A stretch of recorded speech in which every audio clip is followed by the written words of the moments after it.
Hello there children, my name is Miss Shimmy and today we are going to learn about things that float and sink in water. Everyone meet Teddy. Teddy's name is Sylvia. Sylvia is stuck and needs to think about how she will move across to the other side of the river. Now, in order to help Sylvia move across to the other side of the river, we need to think about the materials available that will safely keep Sylvia remaining afloat during her travel. Now we need to search for material that we can test to conduct this experiment. Now, you can have a look around your house, but please make sure that you get permission from your parents as to which items are safe for you to test in water. Here are a few items that you can test to see whether they will remain afloat or sink.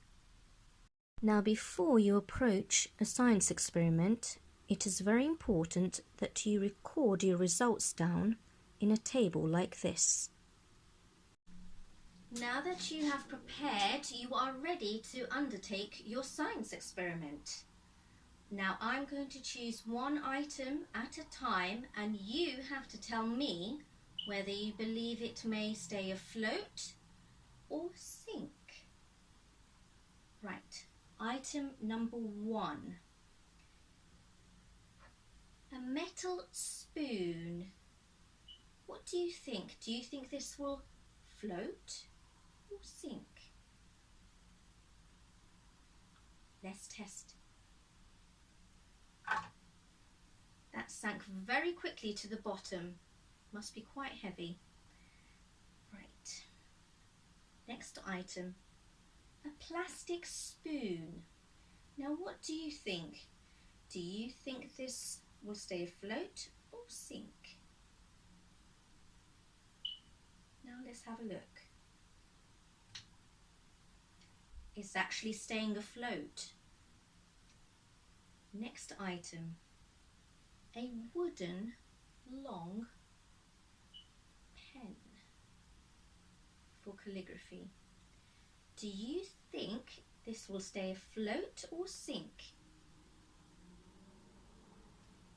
Let's test it out. It floats quite nicely actually.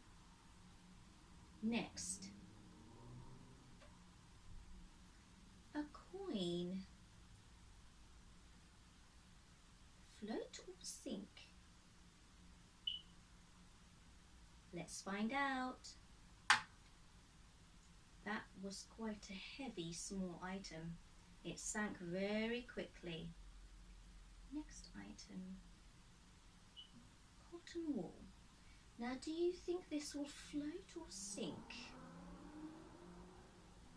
Let's find out. Is floating quite nicely. And there you have it. Now, you have to write down your results on this chart. Now we are going to analyze our results. But why did the cotton wool stay afloat and the rock sank? The cotton wool is much bigger than the rock. That's because a rock is much heavier than a cotton wool. Size is actually not the factor here. Do you think any of these items will help Sylvia move across to the other side of the river? What about the spoons? They are both the same shape. That is because shape is not a factor that affects floating or sinking. It's actually about the density. And what is density? Density means that there are tiny particles like bubbles filled in each object that we can't see. For example, there are some items that will have particles all spread out, a bit like a cotton wool. And then there are some items that lie close in proximity, a bit like a plastic spoon. And then there are other items that are densely packed together, loaded with particles, a bit like a rock. It's quiz time. I have a question for you. Which material would be wise for Teddy to travel on water? A thin metal door. B, a long wood tied together. C, an enormous cotton wool.